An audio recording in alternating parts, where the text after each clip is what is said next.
Hello and welcome to the Critter and the Butterfly YouTube channel. I'm Matt, the Critter part of the duo.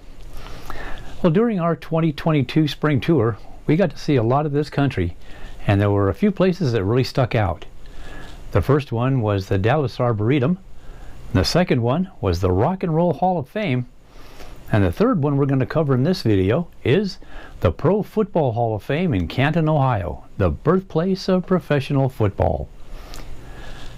There's a lot to see, so grab yourself a drink and some snacks, kick back and relax, and let's check out the Pro Football Hall of Fame in Canton, Ohio.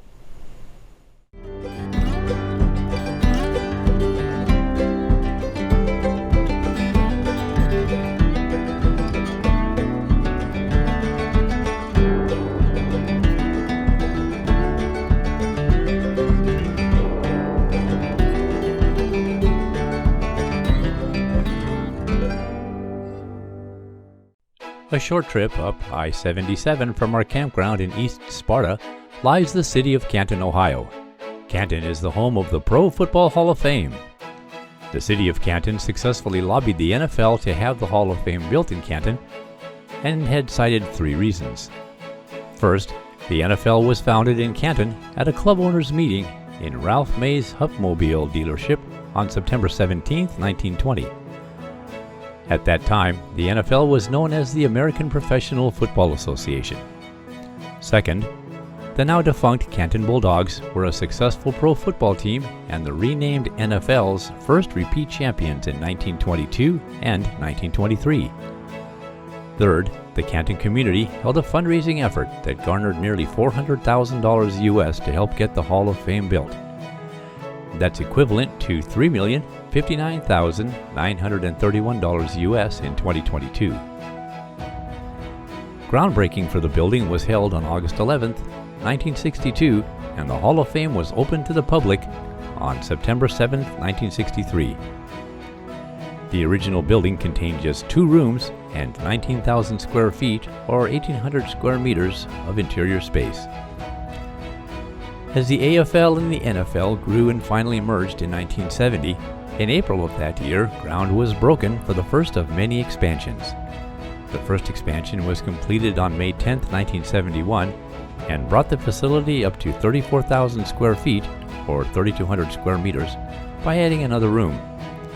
More expansions happened in 1977, 1993, 1995, and 2013, bringing the hall to 118,000 square feet or 11,000 square meters. The expansions included a new lobby, 6 new exhibit rooms, larger gift shop, pro shop, research library and theater, and the Game Day Stadium for CinemaScope movies. The Hall of Fame Village is also being constructed on the land around the hall. The hall received accreditation from the American Alliance of Museums in 2017 for its excellence. Nearly 200,000 people visit the hall each year, and around 10 million are reached by televised and live events and museum outreach. Let's take a look at what makes the Pro Football Hall of Fame so awesome.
One thing about the Hall of Fame, I'd like to tell everybody, it's a non-profit organization. The Hall of Fame doesn't buy artifacts.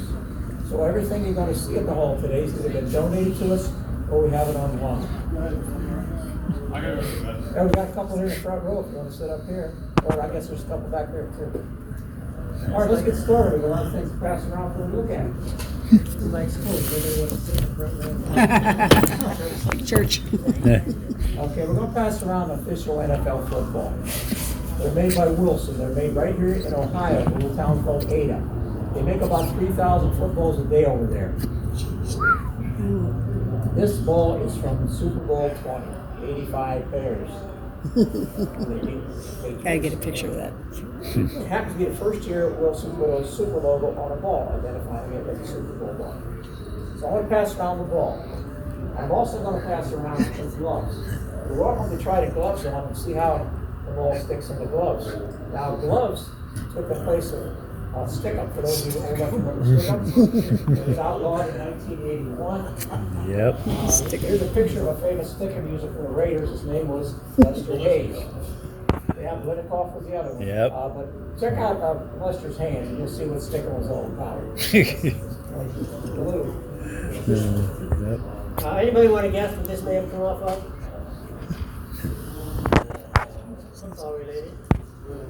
Goalpost, yeah, I heard a couple people say goalpost. Yeah, if you can imagine, this is the crossbar here, and the uprights go here, and this is made out of cast iron. They don't make them like this anymore. But this particular piece of pipe, goalpost, affected the outcome of a championship football game. Oh. And that championship football game was 1945. The Cleveland Rams, the year before they moved to LA, and the Washington Redskins. That's what they were. And during this particular game, now you know the goalpost used to be right on the goal line. Some of you may remember that. And then you stand on the goal line and you look up and you'd see the crossbar. It's not that way anymore, but that's the way it used to be. And it was that way during this game.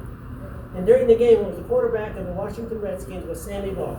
Now Sammy Ball went back in his own end zone, threw a pass, and hit this crossbar, and the ball landed down in the end zone. But at that time it was a 2-point safety. So Cleveland got 2 points for that. And not only that, on an extra point after a touchdown, hit the crossbar, upright crossbar again, and bounced over, and they got a point for that. Well, wouldn't you know, the final score was 15-14. Cleveland won that championship game. And the owner of the Washington Redskins was George Preston Marshall. He was so upset at the outcome of that game that at next year's owners meeting, they had that rule changed. And no longer was it a 2-point safety.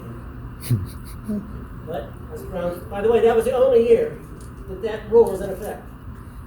Us Browns fans will take it any way they can get it. And we're not giving it back either. As a matter of fact, I had a headline from the Cleveland paper that talks about Sammy Ball's ball hitting the goalpost. And it's kind of weird here. It's sharing headlines with bowling scores. I don't know if you can even find a bowling score nowadays. Hey, what year did they move the goalpost back? Well, they did it in increments. Over the years, it's been up front, it's went back, it's been up front. Whenever they wanted to increase the scoring, they moved it up front, so people would be encouraged to kick field goals. In '67, they moved it back a few yards, and then they moved it back a couple years later, I think, to where it is today. All right, we're going to pass around a couple pair of shoes for you to try on. Anyone want to guess how old the old shoes are? 20s. 100 years old. 100 years old. Well, they were actually from the year 2006. Oh. These are movie shoes. How many of you saw the movie Leatherheads with George Clooney and Renee Zellweger? These are from that movie. The championship game that wasn't played. Fans actually had this ticket. What happened to the game? At the end of the 1957 season, the Detroit Lions and the San Francisco 49ers ended up with identical 8-4 records. So they needed to have a playoff game. The playoff game was held in San Francisco Stadium. The winner of this game would be the Western Conference champion. And then they would meet the Eastern Conference champion, Cleveland Browns, for the NFL title. By the end of the first half of this game, it was 24-7 San Francisco. Teams went to their locker rooms, and locker rooms are next to each other, and the Lions players could hear the 49ers players next door celebrating, as if they already won the game. Second half starts, the 49ers get the kickoff, and they make a field goal. Now it's 27-7. A few minutes later, you hear the announcement over the PA system. 49ers fans, Come on up to the box office and buy your tickets for the championship game against the Cleveland Browns. So they're selling tickets during the game. Well, you know what happened after that. The Lions won 31-27. Take a picture. Then they beat the Browns in the championship 59-14. They held Jim Brown to about 60 yards. Landscape. This was Jim Brown's rookie year. So can you This was say also that the in the Lions' thing? very last championship. Here's a copy of the ticket I'm going to pass around. One thing I noticed that I thought was kind of interesting, down here at the bottom it said, positively no refunds. Wow, that's crazy.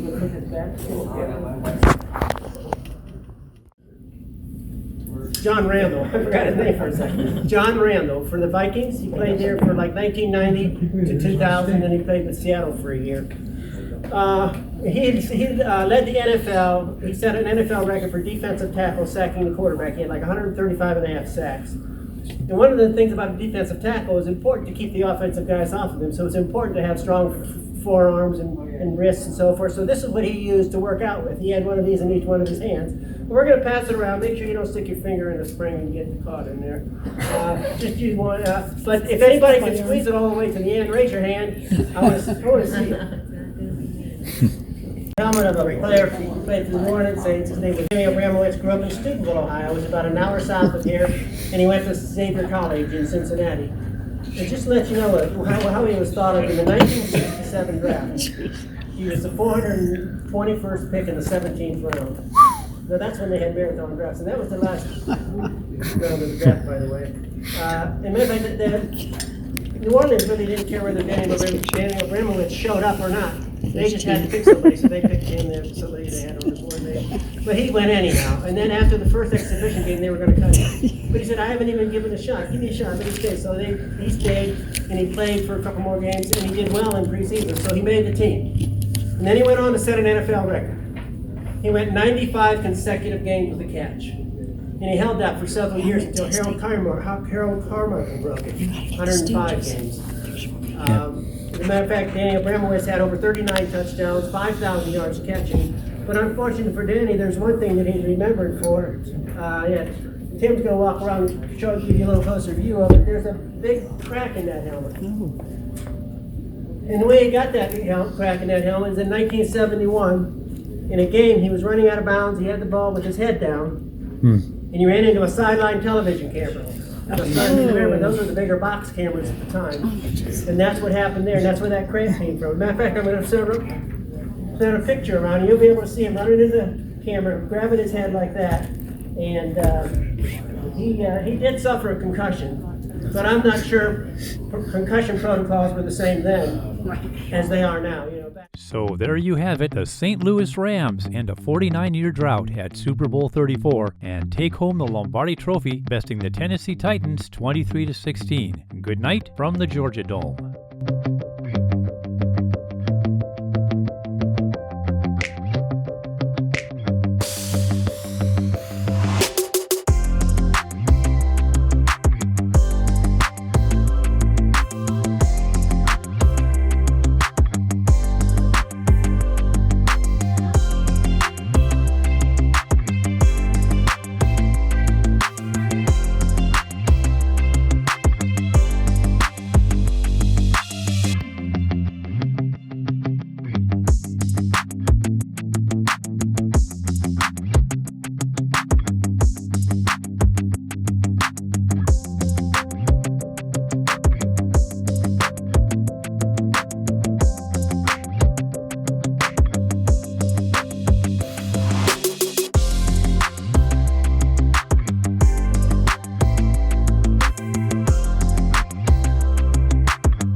Hey, that Pro Football Hall of Fame is really something, isn't it?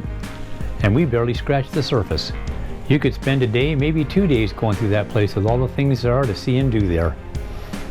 Well, we hope you liked the video. If you did, don't forget to give it that thumbs up there on the bottom of the screen. And if you want to keep up with what we're doing, hit that subscribe button and the bell icon so you'll be notified when we upload new videos. Thanks again for stopping by, and safe travels.